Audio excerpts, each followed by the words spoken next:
에서도 이상과 계시를 더 밝혀주시고 또 우리 형제 자매님들에게 받은 말씀이 다 위임의 말씀이 되어져서 사람들에게 마땅히 전할 것을 전할 수 있는 재료들을 다 준비시켜 주시고 주님의 뜻을 이루는 하나님의 동역자들로 다 세워지고 쓰임을 받도록 복을 주시길 주 이름으로 기도합니다. 아멘. 오전 시간에 이제 아라랏산에 보면 방주로 비유된 이야기를 했었는데, 그 아라랏이라는 말은 문자적인 그 신학적인 뜻이 거룩한 땅이라는 뜻으로서 이 말은 많은 물에서 분별되어진 땅이다. 창세기 시작에서 보면 천하에 물이 물러가고 묻이 드러나라 하심에 드러난 묻을 땅이라 칭하시고, 그런 말과 같은 뜻이다라는 걸 이해를 먼저 하고 계셔야 되겠습니다. 그러니까 이제 이것이 새 땅이죠. 그러니까 아라랏이라는 말은 거룩한 땅이라는 뜻으로서 많은 물에서 분별되어진 땅이다라는 뜻이에요. 이것은 계시록 용어로는 많은 물이 앉은 음력 가운데에서 성령과 신부가 오라 하시는 곳으로 나온 사람들을 암시하는 말이다라는 거예요. 구약성경에 이미. 그 다음에 구속받은 영혼들이 새 하늘과 새 땅에 들어가려면 반드시 처음 하늘과 저주받은 땅으로 구약성경에 상징되어지는 첫 아담의 정신세계인 세상에서 분별되어서 마지막 아담이신 그리스도 예수의 새로운 정신세계로 들어가기 위하여 새 영과 새 마음이 되어져야 합니다. 많은 물에서 분별된 땅이 아라랏 산이다라고 암시했다라는 걸 이미 서두에 말씀드렸는데, 이것은 첫 아담의 정신세계 세상이라고 그러는데, 여기에서 분별되어져서 거룩한 땅인 새하늘과 새 땅의 실상이신 예수 그리스도의 영혼, 그분의 정신세계 안으로 들어가는 것이 성경의 이제 구속사의 핵심입니다. 그 다음에 주님의 새 세계에 들어가려면 반드시 사람의 심령과 마음이 새로워져야 되는 것이죠. 신약 성경에서는 심령으로 새롭게 되어져라 이렇게도 되어 있고, 마음을 새롭게 해라 이제 이런 표현도 있습니다. 이것은 모두 아담의 정신세계에서 소송을 받는다 그러는데 그게 새롭게 된다는 뜻이거든요. 아담의 정신세계에서 나와서 그리스도의 새로운 정신세계로 들어가는 것을 성경에서 지금 말하는 거다. 그래서 주님의 새 세계에 들어가려면 복음을 듣고 영으로 깨달아서 어둠이 가득한 마음에 반사되어 깨달아진 복음이 위에서 주시는 계시되어지는 믿음으로 믿어져야 되는 거다. 이건 사람이 믿는 것은 그건 아래에서 위로 휘장을 찢는 것은 있을 수가 없는 거죠. 위에서 이렇게 찢어져야만 하늘이 열리는 거니까. 그래서 복음이 믿어지려면 반드시 위로부터 계시가 주어져야 되는데, 그 계시가 어둠으로 가득한 나의 마음을 통과하지 않으면 나의 영에까지 임할 수가 없기 때문에 육적 자아라고 하는, 흔히 말하는 둘째 휘장이라고 하는 이것이 위로부터 찢어진 어떤 체험, 이건 영적 체험을 말하는 것이니까 각자의 신앙 체험이니까 내가 누구는 이렇다 말할 수 있는 문제는 아니에요. 그러나 그 영적 할례를 받은 체험이 있어야만 하나님과 나의 영이, 그 영이신 하나님과 나의 영이 성령의 교통이 된단 말이죠. 이제 이런 걸 일러서 하늘에 열린 문이 있었다, 문이 열렸다, 하늘 문이 열렸다 이렇게 말하는 거예요. 이제 창공에 무슨 물질적인 문이 열린다라고 생각하는 것은 그건 말을 할 것도 없지만 그건 말도 안 되는 소리죠. 가장 중요한 것은 하늘 문이 열린다라는 말은 각 사람의 육적 자아가 위로부터 하나님이 찢어주셔서 주의 성령과 나의 영이 교통을 할 수 있도록, 서로 통할 수 있도록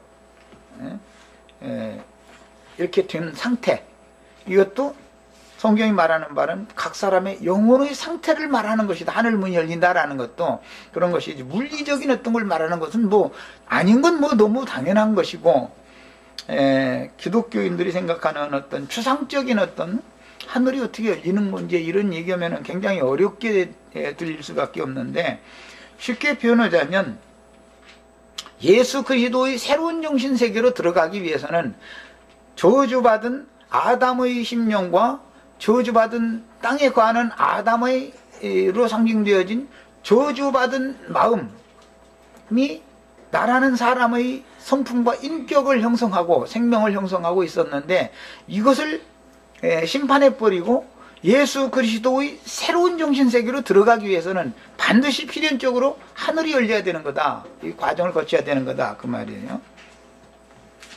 그 다음에 첫 아담의 세계인 세상 나라에 속한 사람들은 항상 하늘의 문은 닫혀 있었고, 음부의 문인 멸망의 문은 또 항상 활짝 열려 있으니, 곧 이 세상신 마귀가 주장하는 육체의 각색 욕망으로 인하여 음부를 향한 육신의 생각은 항상 열려 있으나, 그리스도의 그 영이 주장하시는 하늘 보좌를 향한 영의 생각은 항상 닫혀 있는 상태이기 때문에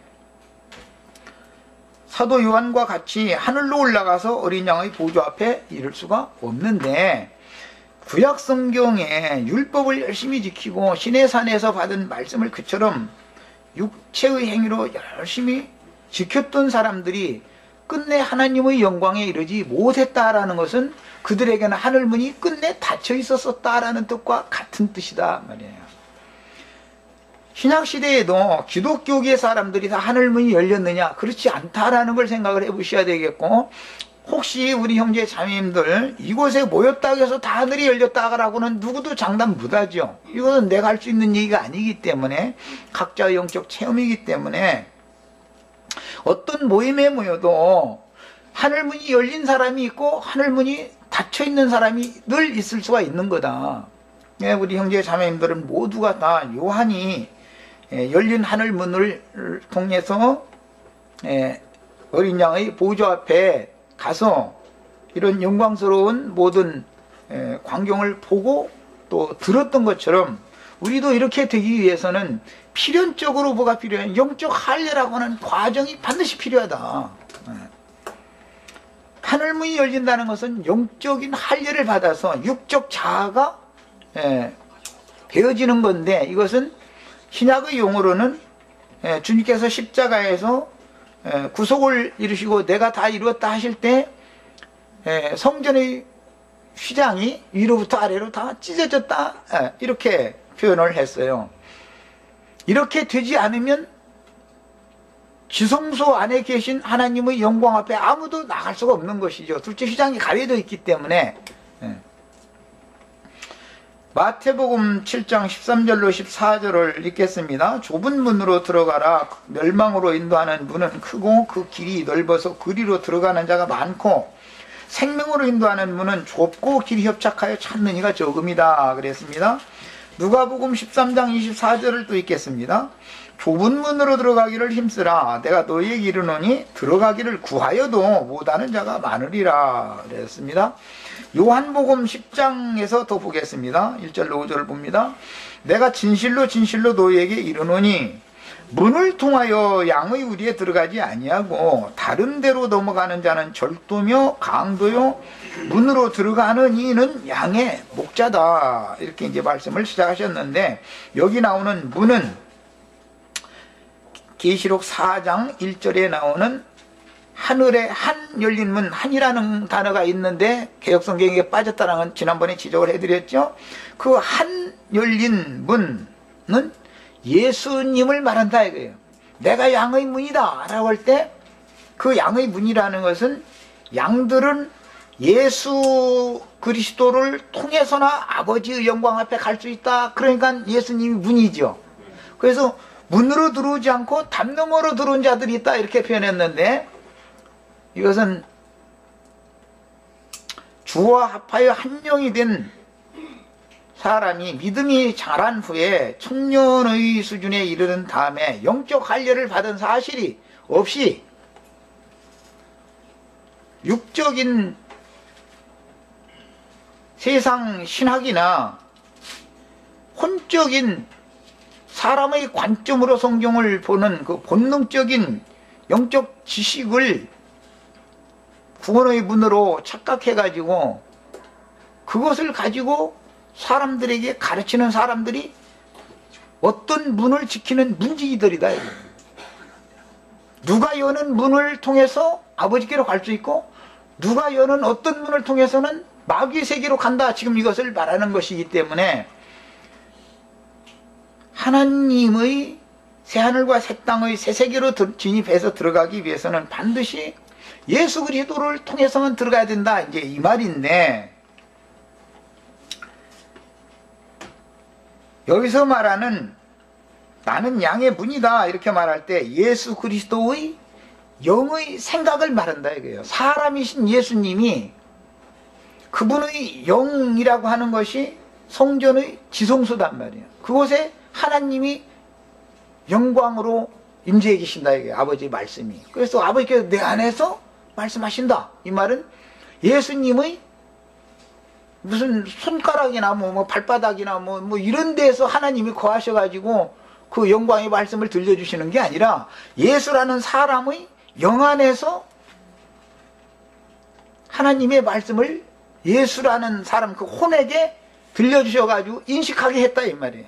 그걸 예수님이 하나님 아버지의 영적인 말씀을 예수님이 통역하는 참 은사, 이제 엉뚱한 데까지 조금 연결 잠깐만 하겠습니다.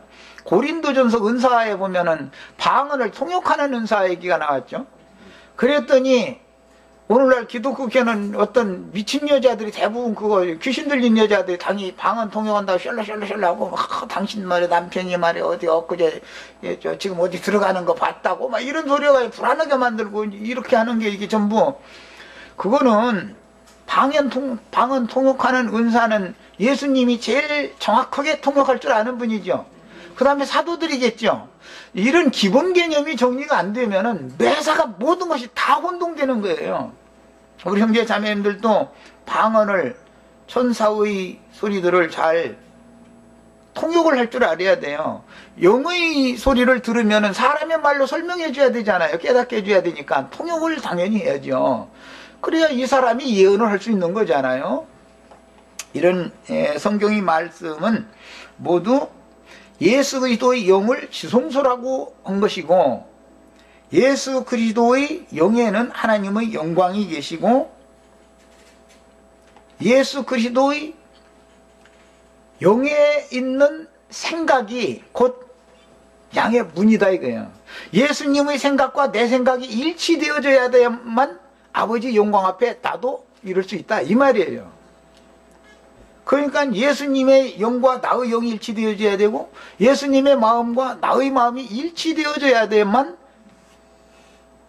하늘의 열린 문을 통과해서 하늘의 영광 보좌 앞에 갈 수 있다 이 말이에요.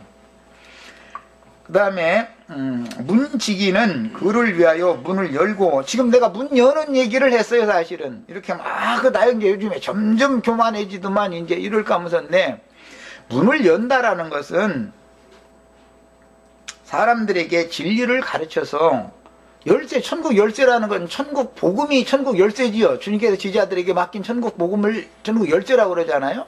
이걸 사람들에게 바르게 잘 깨닫도록 가르쳐가지고 사람들의 영의 생각이 하나님 예수님의 영의 생각과 일치되게 만들어주는 것이 문을 열어준다 그런 거죠. 그런데 반대편에서 마귀도 음부의 문을, 무저갱의 문을 열어가지고 음부 속으로 다 그 귀신들의 젖으로 데려가는 역할을 하는 문지기들이 또 있다 이 말이죠. 그 사람들은 모두가 다 하나님의 말씀을 가지고 그러는 거예요. 말씀을 가지고 육신의 생각에 따라서 본능적인 지식을 사람들에게 세뇌시키고 가르치면 그들도 열리고 또 그들도 낳게 되지요. 그런데 하늘에 계신 하나님의 아들로 낳는 것이 아니라 지옥세계의 마귀의 아들로 나게 할 수 있고 마귀의 세계로 들어가는 문이 열릴 수 있는 것이죠. 그래서 이제 이런 것을 잘 구분을 하셔야 되겠어요. 흔히 기성교계에서 내가 여러 번 강조했지만 기성교계에서 거듭나는 얘기하면은 자기네들 예배당에 나와서 자기네들의 신학에 기초한 본능적인 성경 지식을 가르침 받으면 다 거듭났다고 그래요. 이제 거듭났어요.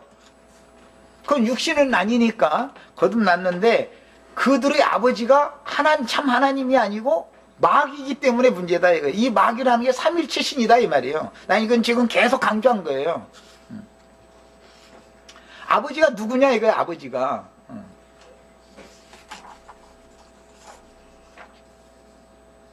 엊그제 우리 수원에서 마침 창세기 10장 강론 집회가 있었는데 노아의 세 아들이 있었죠. 셈과 함과 야벳이 삼형제예요. 그런데 생육하고 번성하는 말씀을 할 때는 누가 이름이 제일 먼저 나오죠? 야벳의 이름이 맨 앞에 나와요. 야벳은 실제로는 육적 출생의 순서로는 막둥입니다. 그 다음에 함 이야기가 나오고 맨 마지막에 셈 얘기가 나오는데 셈에 대하여 기록을 할 때는 셈은 누구의 온 조상의 조상이라고 그렇게 나오죠? 누구 자손의 온 자손의 조상이다 이렇게 나왔죠? 셈은 에벨 온 자손의 조상이다 그랬어요. 셈의 아들은 에벨이 아니죠. 셈의 아들이 5명이 있었는데 셈의 아들들 중에 에벨이라는 사람은 없죠. 셈의 고손자가 에벨이죠. 촌수로 따지면 4대에 있었었던 셈의 4대 손이 에벨이에요. 에벨의 온 자손이었으면 에벨이 이제 2자손이 났으니까 누구와 누구였죠? 에벨이 2 아들? 벨렉하고. 첫째는 벨렉, 두 번째는 욕단이에요. 벨렉의 후손은 혈통적인 믿음의 조상이라 하는 아브라함의 계보죠. 에벨의 육적 장자 벨렉의 계보는 육적인 아브라함이잖아요. 창세기 12장에 나오는 아브라함의 조상이잖아요. 그런데 요한복음 8장에 보면 먼 후일 예수님이 오셔가지고 예수를 믿은 유대인들 중에 우리의 아버지는 한 분 아브라함이다. 그러니까 너희가 아브라함의 자손인 것은 나도 안다. 그러나 너희는 너희 애비 마귀에게서 났다. 육적인 아브라함의 자손들은 전부 창세기 3장 15절에 나오는 뱀의 후손들이다 이 말이죠. 결국 육적인 아브라함의 자손들이 마태복음 23장에서는 지옥 판결을 받아요. 이런 것을 깨달아야 돼요. 그러면은 영적인 하나님의 새 세계를 상속받을 자들은 에벨의 자손이 2 자손이 있는데 벨렉 계보의 자손들은 지옥 자식이니까 그들도 거듭났어요. 세상 사람이 아니에요. 그들의 아버지는 마귀다 이거예요. 나도 너희가 너희 아버지 아브라함인 줄 안다. 그런 게 유대인들의 아버지인 아브라함은 마귀다 이 말이죠.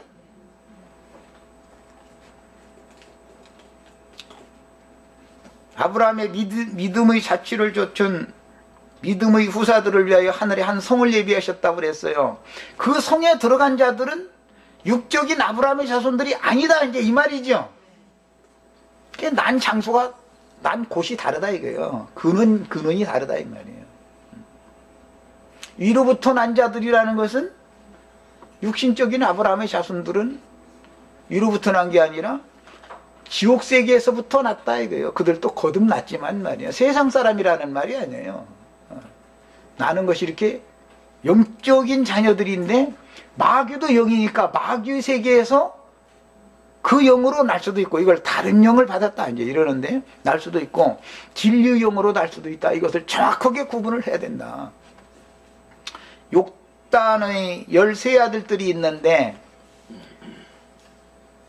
벨렉은 하나들만 나가지고 아브람 계보로 흘러가고 욕단이 아들이 13이 낳았는데 그들은 스발로 가는 메사에서부터 스발로 가는 동편 산에 거주했다 이렇게 돼 있죠.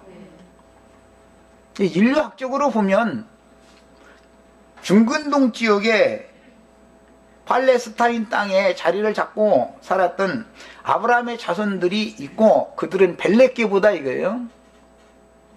동방동국으로 갔던 우리나라 사람 같은 경우 중국의 이거는 저기 좀 중국도 한민족이라고 그러고 우리나라도 한민족이라고 하는데 한자어로는 다르죠.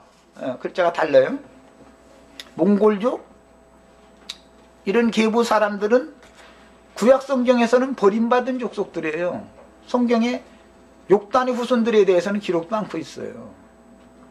왜? 구약 성경은 다 영적인 실상, 영적인 하나님의 나라를 상속받을 자들에 대한 모형, 그림자를 제시하는 것일 뿐이기 때문에 그래서 중근동 지역에 땅을 차지했던 아브라함 자손들은 전부 알고 보면 마귀 자식들이다 이거예요. 그게. 그럼 감춰져 있는 욕단의 후손들은 더 많이 이제 퍼져나서 자식 13이나 됐으니까 그런 셈이라는 사람은 그런 벨렉과 욕단이라고 하는 두 계보의 온 자손의 조상이다 이 말이에요. 셈은. 예. 성경이 말하는 의도를 잘 아셔야 되겠어요. 우리 형제 자매님들은 오늘 이런 말씀을 통해서도 거듭난다 해가지고 예배당에 나오면 거듭났다고 생각하는 그런 생각을 바꾸셔야 됩니다. 바꾸셔야 돼요. 거듭났는데 위로부터 났느냐 지옥세계로부터 났느냐 그의 아버지가 거하는 곳이 어디냐 그 아버지 어느 아버지에게서 나면 그 아버지 집에서 자라고 살게 돼 있죠. 노아의 장막이 셈의 장막이 돼요. 그러죠? 장막 이야기인데 어느 장막에 누가 들어갈 거냐라는 것은 성경의 기업을 누가 차지할 아버지 기업을 누가 차지할 거냐 얘기잖아요. 창세기 9장에 보면 노아가 장막에서 뭐 포도주에 취해서 뭐 화채를 불어내고 이제 그런 얘기가 나오는데 뒤에 축복과 저주의 말씀을 하실 때 보면 야벳은 셈의 장막에 거하기를 원하노라 이랬죠. 그러나 함은 네 형제들의 종이 되기를 원하노라 이렇게 했어요. 너무너무 비밀스러운 표현들이에요. 노아의 장막을 셈이 상속받은 거예요. 그런데 야벳 족속은 셈의 집인데 그게 아버지 집인데 거기에 터부살이 하는 거예요. 자기 집은 아니거든요. 야벳은 그냥 셈의 집에 거하기를 원하노라 그런 것이지 그냥 셈의 집이 야벳의 집이다 이렇게 돼 있지. 아니 그렇죠. 셈의 노아의 집이나 셈의 집이 야벳의 집이다라고는 돼 있지 않죠. 그 셈에게 물려준 그 집에 그 장막에 거하기를 원하노라 이거죠. 이렇게 돼 있어요. 성경 표현을 보면. 그래서 지상교계에 계속 머무르려고 하지 말아야 되고 하늘의 천상교회에 생활을 한다고 하는 것이 그냥 간단한 얘기가 아닌 것이고 이것은 어마어마한 비밀을 다 감춰놓고 있다 하는 것을 아셔야 됩니다. 인류학적으로 보면 우리 같은 사람들은 욕단의 계보죠. 또 아브라함도 족보가 세 족보가 있죠. 구약 성경에는 아브라함의 첩이 낳은 이스마엘 족보와 그 12바구에 된다 그랬어요. 사라가 낳은 이삭의 족보가 나와요. 그렇지만 그드라라고 하는 후처가 낳은 여섯 아들의 족보는 안 나오죠. 그냥 단순히 뭐라고 되냐면 동방 곧 동국으로 갔다 이렇게 돼 있어요.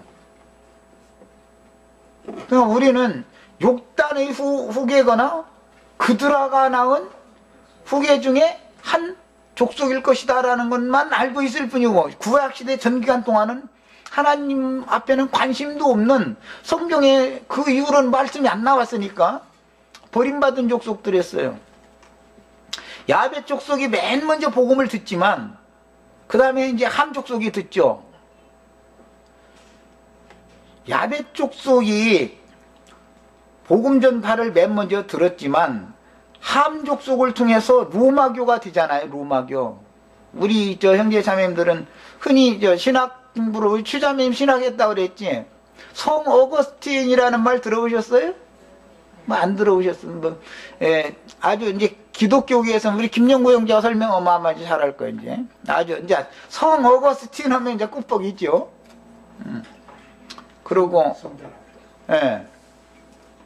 그러고 이제 로마교 삼일체 교리를 최초에 제창한 털툴리안이라는 신학자가 그 알렉산드리아 교부께서 이랬다고 해가면서 성 어거스틴이라는 사람도 알렉산드리아라고 하는 도시는 아프리카에 있는 도시죠. 함자손들이 거기 거하잖아요. 그러니까 그 어거스틴이라는 사람이나 털툴리안이나 이런 로마교를 시작한 신학을 일으킨 사람들이 전부 함자손들이다 이거예요. 이제 오늘날로 인종으로 보자면 흑인들이지요, 말하자면. 야베 족속이란 유럽 족속이잖아요. 이렇게 복음이 전파됐지만 우리같이 이 욕단의 계보인지 아니면 그드라가 나온 자손의 계보인지 모르는 우리 같은 사람들은 구약 4000년이라고 하는 기간 동안은 성경에 존재도 없는 존재들이에요. 복음은 맨 나중에 누가 들어요? 맨 나중에는 미국을 통해서 동양으로 우리가 지금 듣고 있죠. 바울 사도가 복음을 동방 쪽으로 전하러 가려고 했었잖아요. 아니 그런데 예수 영이 막아가지고 길이 안 열리더라는 거예요. 그런데 그때 마케도니아에서 어떤 사람이 이렇게 환상 중에 이리 와서 우리 좀 도와달라고 손짓하는 걸 보고 동방으로 복음을 전하러 가는 게 하나님 뜻이 아니고 서방으로 가라는 뜻이구나 해서 거기로 가서 전하기 시작한 것이 그래서 야베 족속에게 맨 먼저 복음 전파가 된 거잖아요. 그랬는데 이 복음이 로마를 통해서 변질되어진 복음은 스페인, 포르투갈을 거쳐서 저쪽 남미로 내려가게 되죠. 그쪽에도 몽골계에 속하는 아시아계 족속이 이미 살고 있었었죠. 이 역사를 공부를 안 했는지 대답을 하시니 뭐. 그래서 포르투갈, 스페인 사람들이 군함 타고 가서 대포 쏘아대고 총 쏘아대고 해가지고서 아메리카 인디오들. 예. 그 사람들 다 제압하고 지금 자기네 나라의 언어를 가르치고 문화를 가르치고 이렇게 해가지고 그 사람들은 히스패니어를 사용하잖아요. 스페인 말, 포르투갈 말을 사용하잖아요. 주로 이제 스페인어를 사용하는 거죠. 어디까지? 멕시코까지 이렇게 올라왔어요. 중미까지. 거기를 거쳐서 필리핀, 그 다음에 뭐 인도네시아 뭐 이런 쪽으로 이렇게 막 다 들어가는 거예요. 저 말레이시아니 뭐 이제 이 동남아 쪽까지 다 이렇게 로마교의 그것이 자리를 잡게 흘러가게 됐죠. 야베 족속을 통해서 형제회계열의 영국을 거쳐서 미국을 거쳐서 카나다, 미국이나 카나다를 통해서 선교사들이 우리한테 왔죠. 이 복음을 받은 계보가 다르단 말이에요. 이렇게 로마교가 전파한 복음이라는 것은 함족속, 저주의 저주를 받은 함족속을 통해서 일어난 가라지 복음이고 그야말로 로마교의 그 신학이라는 건 전부 가라지 시들이에요. 이거 다른 복음이라 그래요. 그런데 개신교도 유럽 쪽에 개혁이 일어났지만은 함족속들의 그 교리가 틀리다, 잘못됐다라고 개혁을 했지만 그것을 반쯤 받아들이고 깨달은 거 조금 더 하고 온 것이 개신교잖아요, 지금. 여기서 이것도 또 문제다 해가지고 또 한 번 개혁한 게 이제 형제회, 이제 청교도 이게 다 개혁인데 이 계보가 우리한테 지금 왔다 이 말이에요. 미국이나 그 카나다 이런 데를 거쳐서 이 복음이 돌아가는 순서도 우리 맘대로 하는 게 아니죠. 바울 맘대로 하려면 동방으로 가야 되는 거 아니에요. 복음을 전하러. 그럼 뭐 이제 동방, 그때 당시는 동방하면 인도가 이제 땅끝이라고 여겼다고 그러는데 뭐 그쪽으로 이렇게 가려고 했겠죠. 땅끝까지 복음 전하라 하니까 인도로 가서 전할 소린갑다 해서 이제 그렇게 했겠죠. 그런데 주님은 그걸 막고 오히려 서방으로 돌아서 동방은 맨 나중에 복음이 전파되게 하는 것이 이것도 하나님의 우주를 경영하는 하나님의 수단이다 이거예요. 그런데 이 동방 쪽 사람들이라는 것은 구약 성경에서는 족보에 그야말로 족보에 끼지도 못하는 사람들이잖아. 우리 같은 사람들은 이런 것이 얼마나 우리가 그게 이제 영적인 사실을 깨달으면 우리가 얼마나 큰 복을 받은 사람인지를 깨달으셔야 되겠어요. 이번에는 천계에 대한 용어의 새로운 지식에 대해서 지금부터 말씀을 좀 나누려고, 여기는 뭐 우리 영문학원 저기 형제자매들 다 가서 루디아 자매한테 이거 시켜야 되겠네. 나는 뭐 발음이 너무 막 그러니까 이거 인터넷에 나갔다가는 에이 그거 그러니까 에베소서 2장 6절 내 여기 이거 해놨으니까 여기 에베소서 2장 6절 또박또박 빨리 읽지 말고 천천히 읽고 해석 좀 해줘 보세요. 아메리카 버전으로. 예. 2장 6절 줄쳐놨잖아. 내가 일부러 그거 아까 찾아서 쳐놨어. And had raised us up together and made us sit together in heavenly place in Christ Jesus. 자, 지금 자매가 읽은 그 영어 성경 중에 아주 중요한 용어가 뭐냐면 in heavenly places in Christ Jesus 이랬는데 in heaven이라는 것은 하늘 안에 그 말이죠. places라는 것은 초소들이란 말이에요. 네. place가 아니고 그냥 단수가 아니고 복수로 돼 있어요. 초소들. 그러니까 하늘의 초소들 안에 우리를 앉혀놓으셨다 이 말이에요. 하늘의 초소들 안에 앉혀놓으셨다. 이게 영문으로 직역한 아주 잘 번역한 거예요. 그런데 우리 한글 번역에서는 하늘에 앉히시니 이렇게 해가지고 좀 혼돈스러운데 heavenly라는 말은 막 하늘, 천상 그런 뜻이고 거기다 place라고 했으니까 이 말은 어떤 초소 장소단 말이에요. 그런데 places니까 이것은 초소들이단 말이에요. 장소들. 우리들은 모두 하늘의 초소들에 앉혀져 있는 사람들이에요. 그래서 이제 지난번에 잠깐 언급을 했었었는데 성경을 읽다 보면 하늘, 과, 하늘, 들 이런 용어 읽어보셨죠? 하늘과 하늘들의 하나님 이런 얘기 읽어보셨죠?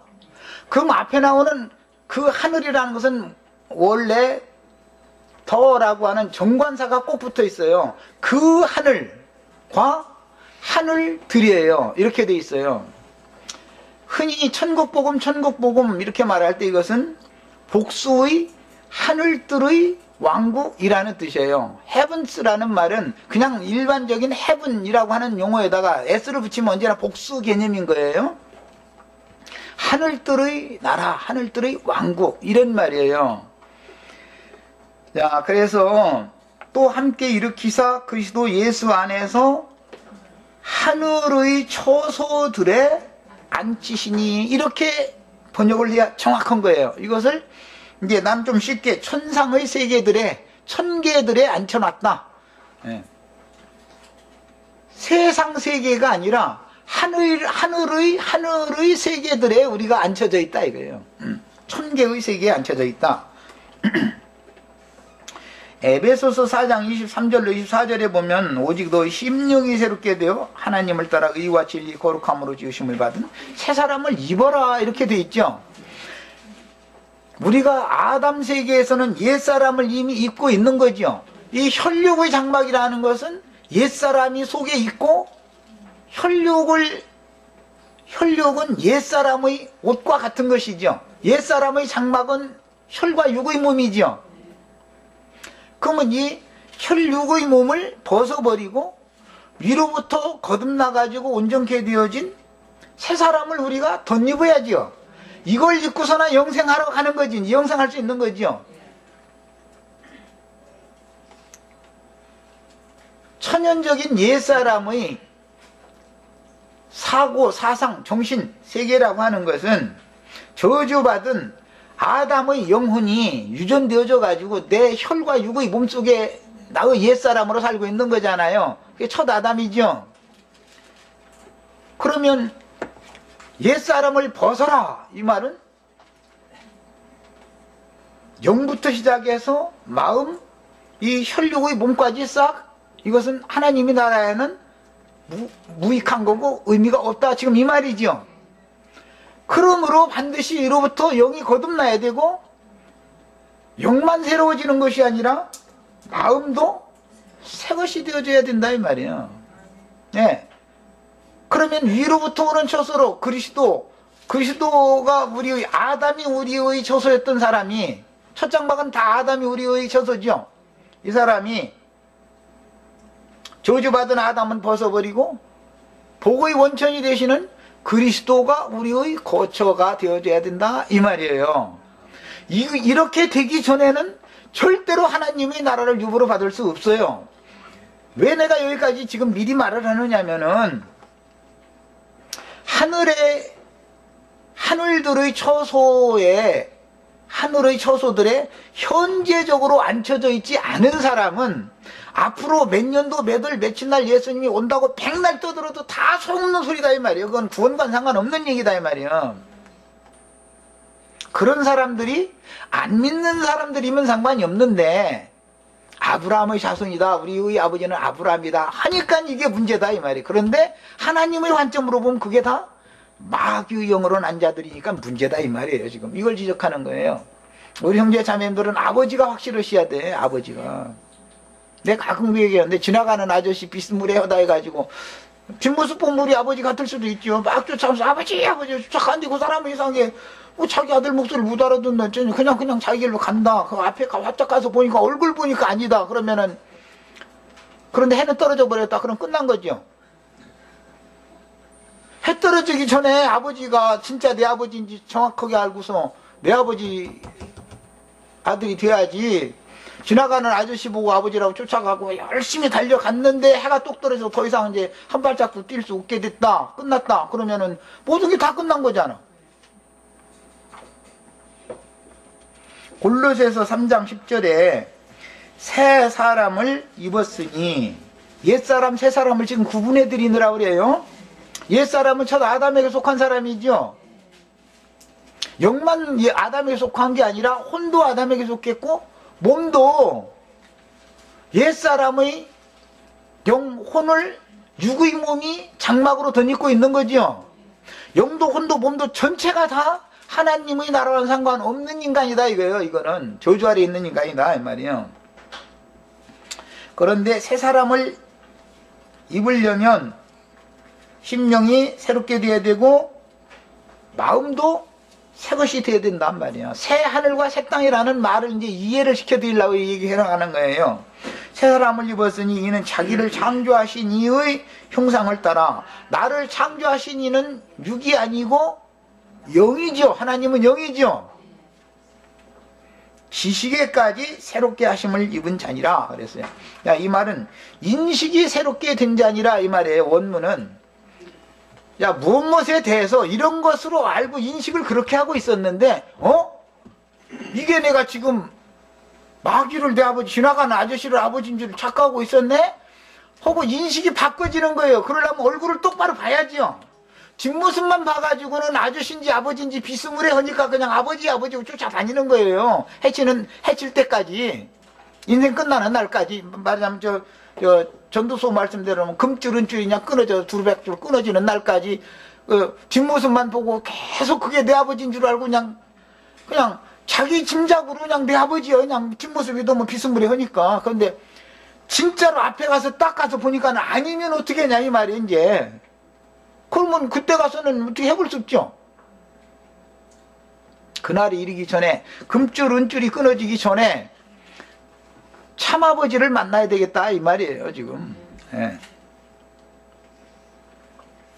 그런데 자기를 창조하신 이의 형상을 따라, 그러니까 혈육의 몸을 창조하신 분이라고 하지 않죠. 아담을 땅의 흙으로는 창조했다고 하지 않고 지었다고 그러지요. 지었다. 예. 천사들을 지었다 그러지요.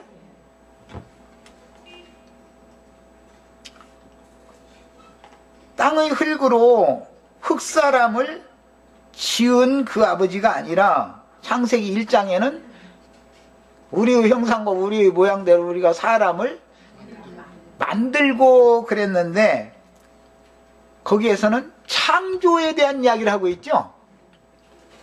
창조하신 문제와 그냥 지어놓는 문제는, 지어놓은 것은 근원이 달라도 비슷하게 만들어 놓을 수는, 지어 놓을 수는 있죠.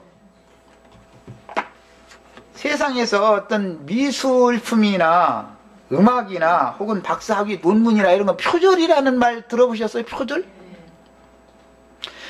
하나님께로부터 영감을 받아서 직접 자신이 영감을 표현해놓은 창작품과 남이 창작해놓은 것에 힌트를 얻어가지고 비슷하게 해서 그려놓은 건, 비슷하게 그려놓은 것은 더 잘 해놓을 수도 있죠. 얼마든지 더 잘할 수가 있죠. 색깔도 이쁘게 하고 모든 거 구도를 딱 맞추고 해서 미술품을 예를 들자면 할 수가 있어요. 그러나 이건 창작품이 아니면 다 쓰레기죠. 중국에서 요즘에 짝퉁 물품 많이 들어오잖아요.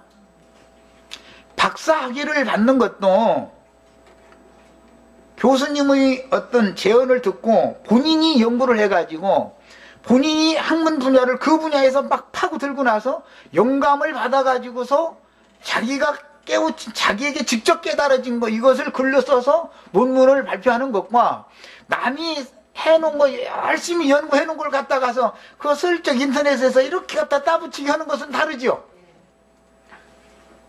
더 멋있는 미사여구를 구사할 수는 있지만 창작품이 아니면 모조품이다 이거예요. 그건 학위에서 학위 논문이 아닌 거죠. 그거는 남의 것을 도둑질한 것이죠. 이런 것처럼 우리 형제 자매님들도 말씀을 받으실 때 좀 교만하다고 생각하시지 말고 주님께로 직접 받으셔야 돼. 직접. 귀로만 듣는 하나님 믿지 말고 직접 눈으로 목도해서 보고 만나고 직접 가르쳐준 이 하나님을 만나셔야 돼요. 욥은 육신적으로 아브라함의 자손이 아니죠? 족보를 따져보면 욕단 족보예요. 욕단의 계보예요. 욥이라는 사람은 동방의 현자에 썼어요. 동방 동국으로 갔잖아요. 욕단의 계보가. 동방 사람이에요. 그런데도 여호와를 안 믿은 게 아니죠. 여호와를 믿었어요. 아브라함 자손만, 육적인 아브라함 자손만 믿었던 게 아니에요. 동방 사람들도 여호와를 믿었어요. 믿었는데 욥이 40장에 갈 때까지 어떤 하나님 믿었다 했어요? 귀로만 듣던, 남이 만나고 나서 전해주는 그 하나님, 전전으로 듣는 하나님, 그 하나님에 대해서는 아주 얼마나 아는 것이 많은지 하나님보다 더 많이 알아. 하나님에 대해서 아는데 욥과 그 친구들은 아주 하나님 박사들이 아주. 그런데 그게 뭐예요? 귀로만 조상 대대로 전해준 하나님에 대해서 아는 것이지 그냥 조상한테 들은 거예요. 여호와는 이런 분이다 이러고 그런 것이지 자기가 직접 만난 하나님이 아니었다는 거예요. 우리 형제 자매님들 아이고 우리를 왜 다형제님 요즘에 점점 교만하게 만드나 모르겠네 이러시지 말고 직접 만나셔야 돼요. 말씀 한마디를 누구에게 전해도 창작품을 전하셔야지 모조품 전하시려고 하시지 마세요. 그냥 나도 한 형제가 한 말 그대로 오면 안 돼요. 힌트만 얻으시라고. 얻어가지고 형제 자매님들이 친히 연구하시고 친히 말씀 받아가지고 나에게 나의 것이 되어진 그리스도를 증거란 말이에요. 네, 그렇게 하셔야 돼요. 앞선 선지자들이 증거를 해주는 것은 힌트가 될 뿐이에요. 교수님이 석사나 박사들을 양성할 때는 힌트만 주는 거예요. 자기는 거기에 대해서 그 분야하는 시간도 없고 그렇게 깊이 있게 연구를 못했으니까 너는 나의 후계자니까 이런 거에 대해서 내가 얼핏 깨달은 것이 좀 있는데 이걸 가지고 네가 연구를 해라 해서 과제를 남겨주면 박사과정은 본인이 해야 되는 거지, 본인이. 예. 이렇게 하는 거예요. 우리 형제 자매님들도 여기까지 가셔야 돼요. 예. 적당하게 믿으시려고 하면 여기는 안 통하는 동네예요. 그러니까 말하자면 여기까지 하겠습니다. 우리 형제 자매님들은 모조품 예수, 모조품 아버지 잘못 전하면은 모조품 하나님 아버지 전할 수가 있어요. 짝퉁. 예, 짝퉁 하나님